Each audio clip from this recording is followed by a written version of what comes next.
everybody. Welcome back to another Minisode of the Lonely Sluts podcast. I'm Claire. And I'm Sarah. And we have a couple questions to answer. These were actually asked the last time we solicited questions, and we didn't get to them. So they're all from the same person. So you better listen to this episode. Shout out to you, our loyal listener. Yeah. Okay, the first one is 3 parts, and it can be as deep as you want it to be.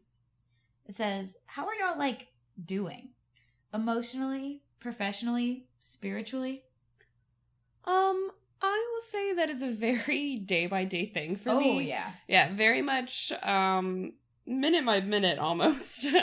And today I'm fine. Today's fine. We woke up, we went to Wendy's, we just relaxed. And I haven't been thinking about, all of the things that I really need to do and looked at my calendar, so that's, good for me. Professionally, I feel like I've been in a slump post-college, so I don't know if I've ever been doing super great professionally, but everything else I've been doing fine. Interesting. At least for today. Yeah. Well, I think professionally I'm doing really well. I like my job. We're getting into the busy season, which is good because then I don't have time to think about the other stuff. And I'll actually make some more money because there's more tipped out events and stuff, which is great. Emotionally, I've been doing okay. I've been feeling a little bit untethered lately. I feel like all my friends are moving away or have something going on, and I've been feeling a little drifty. So I'm trying to figure that out. Yeah, someone made a post a long time ago on either Twitter or Tumblr, and they were like, growing up is just realizing that all of your friends are slowly moving away to other cities. Yeah. And I was like, that's actually so true. All of the closest friends that I've had from, high school and college and all of that, and that I'm still fairly close to, are now just slowly spreading out over the country. Yeah. And so that's a little upsetting, but, yeah. I've also been feeling a little bit claustrophobic in Charleston because I keep running into people that I used to know, that I don't talk to anymore, and I can't go anywhere without seeing people that I hung out with all these people from middle school the other night. And that could be said about 3 different nights that I've had recently, and that's just a lot. Mm-hmm. I don't know. So I've been feeling weird, but not bad. Just, I gotta figure out what I want to do. Mm-hmm. So, emotionally, untethered. Professionally, great. Spiritually, we'll go with emotionally, I think. Yeah. I think, once I get, right now, the past few months, I've been living without a routine.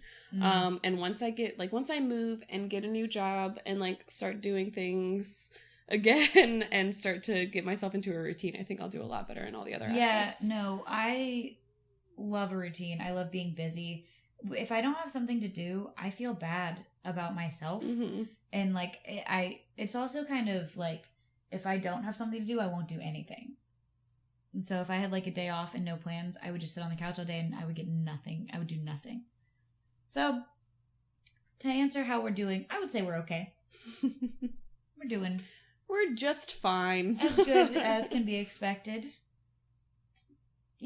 There's that. This next one says, this is another one that could be deep too. If you were to die next year, what would you make sure to do this year? Money isn't an object. I mean, I'm going to do the cliched, I'm going to travel. Yeah. If money's not an object, I'm going to visit all of my friends and family that live in faraway places, and then I'm just going to go everywhere that I've always wanted to go. I'm going to buy a lot of clothes too. And I'm going to get a massage all the time. Yes. And I'm going to get my nails done because I want to feel good for that last year that I'm dying. I'll get a lot of massages. Yeah, and I would travel. I would totally travel. I would go on a boat. Not a cruise, but a yacht. A Bahamas yacht, Kardashian style. That's what I would do. And yeah, I would quit my job and travel, which is cliche. But the reason it's cliche is because so many people don't have the opportunity or the finances to do it, so everybody wants to. Mm-hmm. And if I had nothing but time, well, I say nothing but time. If I had a year and I had money wasn't I'd run up credit card debt like nobody's business. Oh yeah. If I knew that it wasn't going to harm my living relatives, yeah. I would accrue so much debt. Yeah. Exactly. And I'd stick it to the government. I'd be like, you just have this now. It is clear that I don't understand how money and debt works. I also would make sure that I tell the people that I love them on a regular basis. I think I do that anyway, but I would feel more obligated to do so if I was like, well, they should know. My family has a very, I feel like it doesn't have as much meaning because we've been saying it every time we end a phone call for the last 20 years of my life. But we always say, see ya, love you, bye. Mm-hmm. And it's, I don't know. So I think that's nice that we always say it, but it also, I don't know. I say it sometimes accidentally with just casual friends, and that's always awkward. Like, all right, see you, love you, bye. Like, okay. Have to restrain myself from saying it to Papa John's on the phone. Oh, you'll be here soon. See you, love you, bye. Oh, well, that was regrettable. Okay. Yeah. Okay, the next question is, who made your logo? That would be the beautiful and talented Katie Bailey. She made our logo and our header for our our logo for our podcast, but it's also a profile picture on Instagram and Twitter, and she made our header too. She's very talented and she did it. I commissioned her to do it, and all I had to do was buy her dinner. It was great. She's a great artist and she's a musician. She's in a band, Southbound 17. Give them a shout out. They're on, let me see what their actual Instagram is, but they're on Instagram, they're on Twitter, they're on Spotify, they're all over the place. Are they on Apple Music? I don't know, probably. I don't know, I need a fact checker. But their Instagram is Southbound 17 Band. But Katie is a singer and mandolin player, and she's also a talented artist. Let's see. This next question is, do pickup lines work on you? If so, what's the best one you've heard, and what's the worst? I don't think they necessarily work. Nobody uses them. No one in person really uses them. Or it's something where we're already talking and they'll say one as a joke or something like that. So I don't really, as a starter, as the icebreaker, I don't think they necessarily work, because I don't really know where to go from there, because I'm usually just kind of awkwardly laughing and being like, haha, good one, and don't really know how to keep the conversation going. I would say it's a case-by-case basis for me. Yeah. I'm either going to be into you or not, already. Your pickup line I decided that across the room. Oh, for sure. And, as soon as you're anywhere near enough to me, I've already noticed you and made a decision. And if your pickup line is offensive, that can change the decision. Mm-hmm. But if your pickup line is cheesy, that's not going to change anything. What's the best one I've heard? Okay, so... Are there any good pickup lines? When I was in, 11th grade, this guy who went to a different high school messaged me on Facebook, and he was like, how much does a polar bear weigh? Enough to break the ice. And I was swooning, literally just because he messaged me. And it had nothing to do with the line. It had everything to do with the person. Yeah. Nothing became of that. I think he's a hot mess, but I was thrilled. I also really like the one, this is a physical, you have to be in the same place, where you touch the shoulders. You're if you were a pirate, would you keep your parrot on this shoulder or this shoulder? And you start with the one closest to you, and then you put your arm around them to do the other shoulder. I don't think that's ever been done romantically to me, but I think that's so funny. I do the funny ones like that. And the one where it's can you hold something for me? And they're like, yeah, sure. And then you just hold their hands. That, I like that. That's funny. So those are nice. What's the worst? What's the worst pickup line? I'm probably any some overly sexual. Yeah, you've got to lean towards funny and lean away from sexual, because that's the overly sexual ones. I'm that's makes me feel weird. Oh, this is another one that I like. It's not. I don't have a worst one, but this one is. Are you my appendix? Because you make my stomach feel funny, and I kind of want to take you out. Yeah, I remember actually getting that, and they said the first line, and I just said yes. And he said, well, that explains this funny feeling in my stomach. And because I wanted to know what would happen, though, if I had said no, but... Are you my appendix? No. That's a weird thing to say to somebody. Where do we go from here, John? Okay. And finally, what's the weirdest thing you've ever done while dating?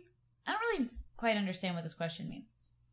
I don't understand what it, like, is this the weirdest thing you've done to the other, like, how you've acted with the other person? Real weird a couple times. Or if it's just, like, been you acting weird on dates. I don't know. What's the weirdest you've been on a date? I feel like I'm trying to, bold of you to assume I've reached peak weirdness. Thus far. Yeah, I feel like I always act weird when it's a one-on-one situation with someone I don't know very well. I just, like, my awkwardness comes out times 10. And so that's why I hope people don't go off of their first impressions of me, because they're gonna be weird. I'm trying to think the weirdest I've been on a date. I think it's been more like any kind of weirdness would be like standoffishness. I think I'm pretty good at faking it, like, in general. Like, I'm pretty good at, like, social interaction, especially on, like, a first date. I crush a first date. I'm, like, anxious, but they don't know. Once you get in there, much easier. Well, you're a very talkative, easygoing person, like, to talk to. I love that you said I'm easygoing, because that's a lie. Easygoing person to talk to. Like, very easy to carry a conversation, I guess. Like, you're good at carrying conversation. And I'm not. So that's why I like being friends with you and Abby, because you both are very talkative, like, good conversation havers. And I think that's a very admirable trait. I wish that I had it. And I like meeting new people when I'm around friends, because I have them to fill in, like, all the blanks easier. And carry the conversation, and I can just kind of, like, jump in when necessary. Add a little funny quip and then jump back up. Okay. Yeah, I bet that was a disappointing answer. Sorry, I don't know. Also, what's the weirdest thing that's happened to you while dating? Different question, slightly.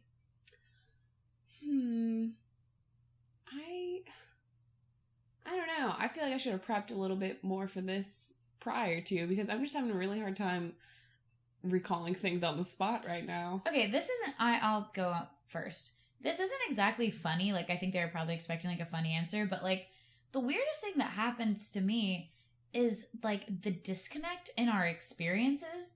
Like, I'll get home and I'll be like, that was the most uncomfortable 2 hours of my life. I can't imagine that was fun for anyone. And then they're like, I had a really great time. Let's go out again. And I'm like, oh, baby, are all of your social interactions like this? Because that was painful. Yeah, it makes... like, repeatedly. It makes me wonder if they're just trying to be nice and, like, trying to get another one to see maybe if it'll be better in the future, or if they genuinely have such a disconnect with what happened in reality to versus, like, their perception of what happened, and which makes me more concerned.